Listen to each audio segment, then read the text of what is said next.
የዩኒቨርሲቲ ተማሪዎች ብጥብጥ ለመቀስቀስ ፍላጎት ላላቸው ሰዎች መጠቀሚያ መሆን እንደሌለባቸው የጅግጅጋ ዩኒቨርሲቲ ተጠባባቂ ፕሬዝዳንት ኤልያስ ኡመር ገለጹ።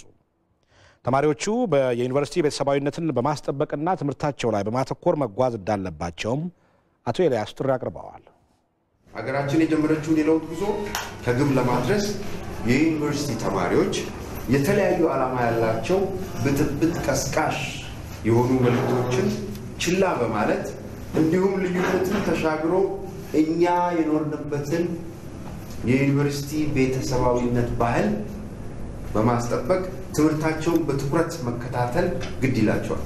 ከዚህም ባሻገር በየትኛውም የሀገራችን ክፍል የሚገኙ ዩኒቨርሲቲዎች የአንድን ክልል ወይም የአንድን ብሔር ንብረት ሳይሆን የሀገር ሀብት መሆናቸውን በሚገባ በመገንዘብ ከዩኒቨርሲቲ ወደ ዩኒቨርሲቲ የሚደረግ ሽሽት ሊጠየፉ ይገባል ያለኝ መልእክት። በተጨማሪም አቶ ኤልያስ በከፍተኛ ትምህርት ተቋማት ያሉ ተማሪዎች የአንድነት ተምሳሌት መሆናቸውን መዘንጋት የለባቸውም ብለዋል። አንድ ብሔር ሲነካ ኢትዮጵያ ተነካች በሚል ጽኑ እምነት ለሀገራችን ብሔር ብሔረሰቦችና እኩልነት እንዲሁም አንድነት ዘብ መቆም አለባቸው። የዩኒቨርሲቲ መምህራንና ተመራማሪዎቻችንም ቢሆን የወጣቱን የመረጃ ጥማትና ክፍተት በሚጠግን መልኩ አልፎ አልፎ በሚከሰቱ የሰላም እክሎችና ችግሮች ላይ ጥልቅ ጥናት በማድረግ የችግሮችን መንስኤ በወቅቱ ይፋ ማድረግ ይጠበቅባቸዋል። ኢትዮጵያ የምትፈርስ የሚመስላቸው ግለሰቦች ካሉ ይህ እንደማይሆን አውቀው ወደ ተጀመረው የለውጥ ስራ እንዲቀላቀሉ ጥሪ አቅርበዋል ተጠባባቂ ፕሬዝዳንቱ። የጥፋት ኃይሎች ደግሞ ኢትዮጵያ የምትፈርስ ከመሰላቸው የምትፈርስበት ጊዜ አልፏል። ይሄንን መገንዘብ አለባቸው። በአሁኑ ሰዓት በአገራችን ላይ እየታየ ያለው የለውጥ ጮራ በመከተል በአገራችን ልማትና ህዝባዊ አንድነት ላይ ቢረባረቡ የተሻለ አማራጭ ነው የሚል መልእክት በዚህ አጋጣሚ ማስተላለፍ ፈልጋለሁ። የድሬዳዋ ዩኒቨርሲቲ የተማሪዎችን ሰላም ለማስቀጠል ከተለያዩ ባለድርሻ አካላት ጋር እየሰራ ነው። ከተማሪዎች የሚነሱ ጥያቄዎችን በመነጋገርና በመደማመጥ ለመፍታትም ተማሪዎችን ያሳተፈ ስራ እየሰራ ይገኛል።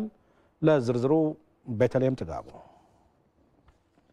የድሬዳዋ ዩኒቨርሲቲ የመማር ማስተማር ሂደቱን ከጸጥታ ስጋት ነፃ ለማድረግ ተማሪዎችን ያሳተፈ ስራ እየሰራ ነው።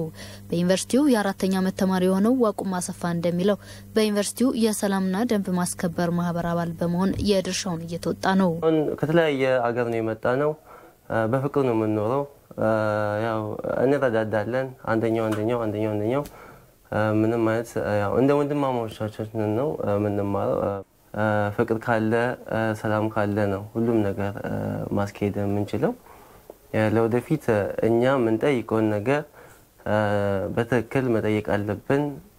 በራሳችን ተነስተን በሰው ወሬ ተነስተን ሌላ ነገር መስራት የለብንም።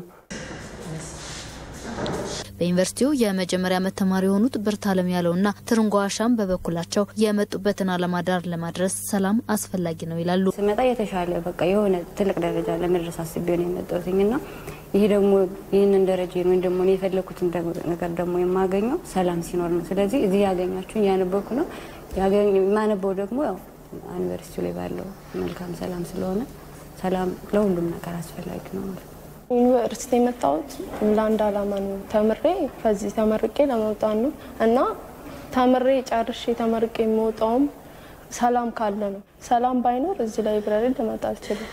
ስለዚህ ሄዶም ለመማር ሆነ ለመምጣት ሰላም ካለ ስለሆነ ሰላም የትም ቢሆን በጣም አስፈላጊ ነው። ይህን የተማሪዎች ምኞት እውን ለማድረግም የድሬዳዋ ዩኒቨርሲቲ የተቀናጀ ስራ እየሰራው ነው ይላል። ሰላም የሚጠበቀው በተማሪው በራሱ ነው።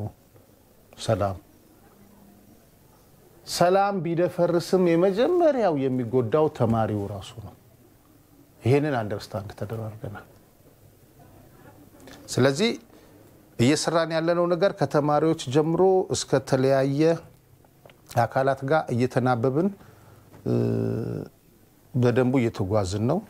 ድሬዳዋ ዩኒቨርሲቲ እስካሁን ሰላም ነው። ጥያቄዎች ቢነሱም በሰለጠነ መንገድ እየተደራደርን እየተጓዝን ነው። ከተማሪዎች የሚነሱ ማንኛውም ጥያቄዎችን በመነጋገር መፍትሄ መስጠቱ ተግባርም ተጠናክሮ ይቀጥላል ብለዋል።